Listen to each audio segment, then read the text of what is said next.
जब हम सामवेद की बात करते हैं तो कौतूहल होता है कि साम वेद क्या है और सामगान क्या है। क्या ये दो अलग चीजें हैं या एक ही के दो रूप हैं, या समय के साथ सामगान सामवेद हो गया, या समय के अनुसार सामवेद सामगान हो गया। तो ये अनेक प्रश्न हमारे समक्ष उपस्थित होते हैं। अगर हम सूक्ष्मता से देखें तो सामवेद और सामगान ये एक ही बात है, ये दो नहीं है। क्योंकि साम का गान मंत्रों पे किया जाएगा, ये सिद्धांत है। ऋच्यध्यूढ़म साम गीयते, ऋचा पर आधारित गान जो है वही सामगान होगा, और किसी अन्य साहित्य पर गाया हुआ गान सामगान नहीं हो सकता। तो ये धारणा थी, ये जो सिद्धांत बना, पहला शास्त्रीय सिद्धांत यही है गान का कि ऋच्यध्यूढ़म साम गीयते। तो साम जो गाया जाएगा वो ऋचा के आधार पर गाया जाएगा। तो पद मतलब इसके लिए साहित्य जो है वो बहुत आवश्यक है संगीत के लिए। इसीलिए जो सामवेद का कलेक्शन है उसमें ऋचाओं को ही एकत्रित किया गया हुआ है, ऋग मंत्रों को ही एकत्रित किया गया है। जब विदेशियों ने, पाश्चात्य विद्वानों ने जो आकर्षित हुए वेद की ओर 1600 ईस्वी के बाद 1800 में बनी थी रॉयल एशियाटिक सोसाइटी कलकत्ता में, जब ये पढ़ना शुरू हुआ कि वेदों में बहुत कुछ है या वेदों में बड़ा ज्ञान है, तो वेस्टर्न्स बहुत प्रभावित हुए। अब उन्होंने ऋग्वेद का स्टडी किया, उसको अनुवाद भी किया, यजुर्वेद का भी अनुवाद भी किया, अध्ययन किया। इसी तरह से अथर्ववेद का भी अनुवाद किया, अध्ययन किया। उसमें Max Muller, Griffith, weber, Keith, बहुत से विद्वान हैं जो पाश्चात्य विद्वान जिनको हम कहते हैं।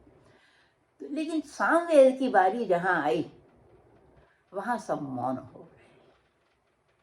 वहाँ उन्होंने ये कह करके छोड़ दिया कि इसमें तो कुछ है ही नहीं है, इसका क्या अनुवाद करें, कि जो ऋग्वेद के मंत्र हैं वही तो सामवेद में कलेक्टेड हैं। तो जब हमने ऋग्वेद का अनुवाद कर दिया तो सामवेद का अनुवाद क्या मायने रखता है। तो इस तरह से पाश्चात्यों की दृष्टि इस पर जा ही नहीं पाई, बिकॉज ये बहुत कठिन था और टेक्निकल था। जो मंत्रों का एक संकलन था उन्होंने उसी को सामवेद माना। तो मंत्रों के संकलन में ये बात अवश्य है कि ऋग्वेद से ज़्यादातर मंत्र लिए गए हैं। खाली कौथुम शाखा में जो 1875 मंत्र हैं, इसमें 585 एक हैं, 15 एक हैं और फिर आगे 1201 है। तो इस तरह से ये जो एक कलेक्शन है सामवेद का, तो इस पर उन्होंने जब अध्ययन किया तो यही पाया कि ये मंत्र जो हैं ये वाकई ही ऋग्वेद से ही लिए गए हैं। मतलब जो ऋग्वेद में संकलित हैं ये वही मंत्र हैं। ये बात सत्य है। क्यों? क्योंकि ऋचा पे ही तो साम गाया जाएगा, पद्य पे ही तो साम गाया जाएगा, यजुष पे नहीं गा रहे। यजुष के मंत्र अलग हैं, वो प्रोस फार्मूला है, पद्य पे साम गाया जाएगा। तो सामगान वेद का जो रूप था आर्चिक, उसी को ही लोगों ने सामवेद समझ लिया, पाश्चात्यों ने।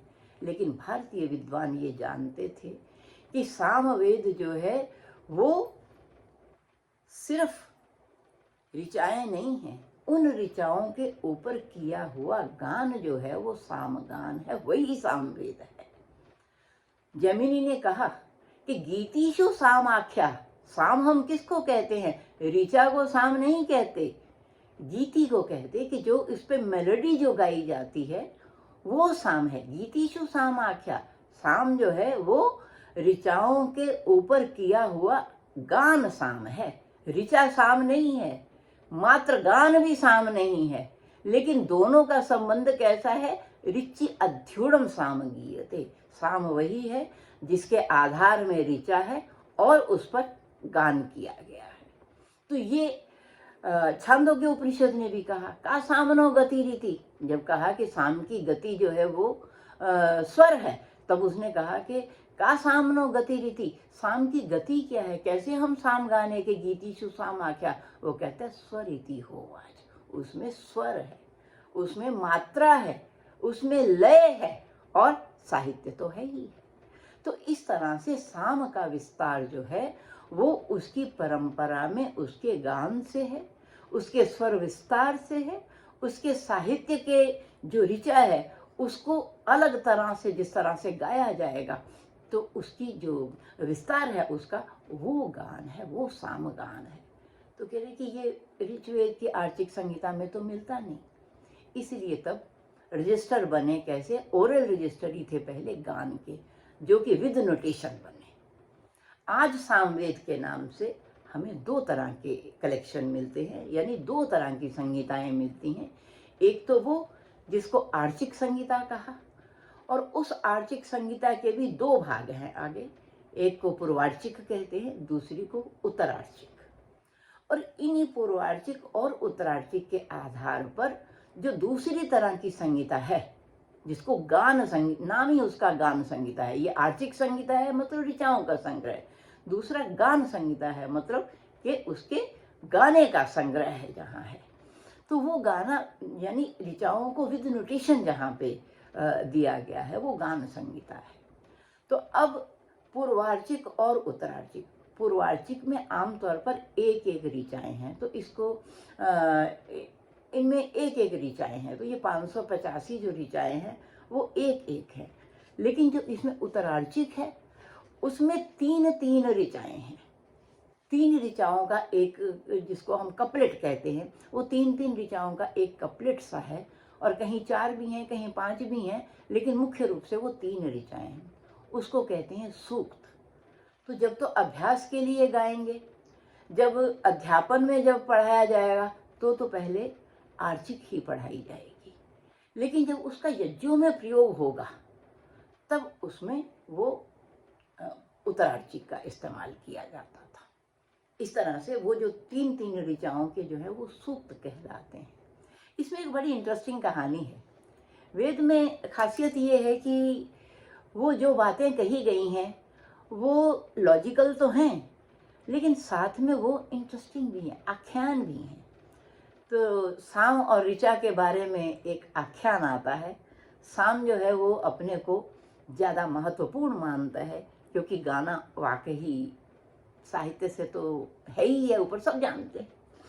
अब वहाँ एक ऋचा कहने लगी साम के पास जा कर के, ऐसे आख्यायिका है कि हे साम, चलो हम तुम दोनों लोग मिल के रहें।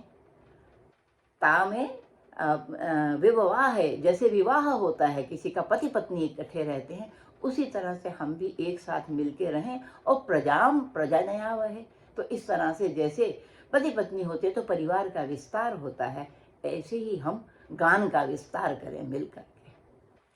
साम ने इनकार कर दिया। साम कहने लगा कि मेरी महिमा ज़्यादा है, तुम्हारी महिमा कम है। ऋचा निराश हो गई। अब ऋचा दोबारा, दो ऋचाएँ मिल करके जाती हैं साम के पास। तब उन्होंने कहा अब हम दो ऋचाएँ हैं तो हम दोनों आओ मिल करके, वही प्रस्ताव कि मिल करके हम व्यवहार करें संगीत का। साम ने कहा नहीं, मेरी महिमा अभी भी तुमसे ज़्यादा है। तीसरी बार में 3 ऋचाएँ मिल करके गईं, तो 3 ऋचाओं ने वही प्रस्ताव रखा कि हे साम, हे गान, चलिए हम आज से जैसे पति पत्नी संबंध है, प्रगाढ़ संबंध है, वैसे उस संबंध से हम भी गान का विस्तार करें। तब कहते हैं उस कथा के अनुसार कि साम राजी हो गए। तो तब से यज्ञों में प्रयोग के लिए 3 ऋचाओं पर गान किया जाता है। तो कहने का मतलब था कि सूक्त में 3 ऋचाओं पर गान किया जाएगा, लेकिन आख्यायिका के माध्यम से बड़े इंटरेस्टिंग तरीके से इसको बताया गया है। ये उसका अपना स्टाइल है कहने का, समझाने का। इसके लिए ग्रंथ हैं, ब्राह्मण ग्रंथ हैं, जो कि साम की व्याख्या करते हैं, या हर एक वेद के अपने अपने ग्रंथ हैं, हर एक शाखा के, जो उसके यज्ञ पर व्याख्यान करते हैं और व्यवहारिकता को भी वो बताते हैं। तो इस तरह से जो साम की संगीताएं हैं, गान संगीता है, उसमें 4 तरह के गान जो है वो प्रचलित हुए। आज भी हम देखते हैं कि हमारे गाने में कहीं तराना है, कहीं ख़याल है, कहीं ध्रुपद है, बहुत बहुत तरीके के आज भी गायन हैं। लेकिन इन सब का आधार क्या है? इन सब का आधार सामगान ही है। सामवेद में गाने के इतने प्रकार प्रचलित थे। 4 प्रकार मुख्य रूप से हमें दिखाई देते हैं। जो पूर्वार्चिक पर आधारित हैं, उनमें से पहले नामक गान का नाम है ग्राम्य गेय गान। ये ग्राम्य गेय गान कहते हैं, या वेय गान कहते हैं, या इनको प्रकृति गान कहते हैं। तो ये जितने ऋचाएं हैं, 585 योनि ऋचाएं हैं पूर्वार्चिक में, लेकिन ये 585 नहीं है गान। गान है 1198। मैं कौतुम शाखा की बात कर रही हूँ, जैमिनी शाखा में और भी अधिक है। तो उन 585 ऋचाओं पर 1198 गान है, 1200 के करीब मतलब। अब ये 500 के 1100 कैसे हो गए? 500 के तो 500 ही होने चाहिए ना। इसका कारण ये है कि कहीं पर एक ऋषि ने एक ऋचा पर एक गान गाया है, कहीं पर एक ऋचा पर कई ऋषियों ने गान गाया है, कहीं पर एक ऋचा पर एक ही ऋषि ने 2 तरह से गा दिया।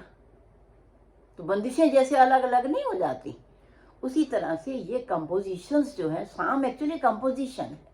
तो ये कंपोजिशंस जितने तरह की हैं, उतने तरह के उनके प्रकार हैं, और हर कंपोजिशन का अपना नाम है, जो कि मुख्य रूप से उसके ऋषि के आधार पर ही है। तो किसी साम का नाम लेने से उस साम की स्वरावली हमारे सामने प्रकट हो जाती है। तो इस तरह से 585 ऋचाओं पर जो गान हुए हैं, वो 1198 हमें गान संगीता के प्रकृति गान में मिलते हैं। और दूसरे प्रकार की गान संगीता है, उसका नाम है आरण्य गेय गान। अब अरणी कहते हैं जंगल को, लकड़ी को।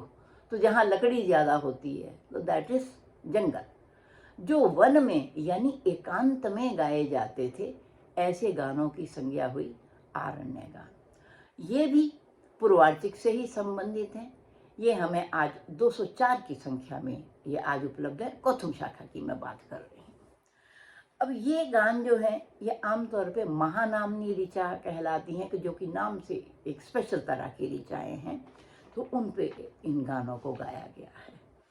अब ये दोनों मिलकर के ग्राम्य गेय गान और आरण्य गेय गान, ये दोनों पूर्वार्चिक पर आधारित हैं। लेकिन उत्तरार्चिक में जहाँ त्रिच हैं, जहाँ सूक्त हैं, तो उन सूक्तों पर गाए जाने वाले गानों को कहते हैं ऊह गान और ऊह्य गान। ये 2 तरह के गान हैं।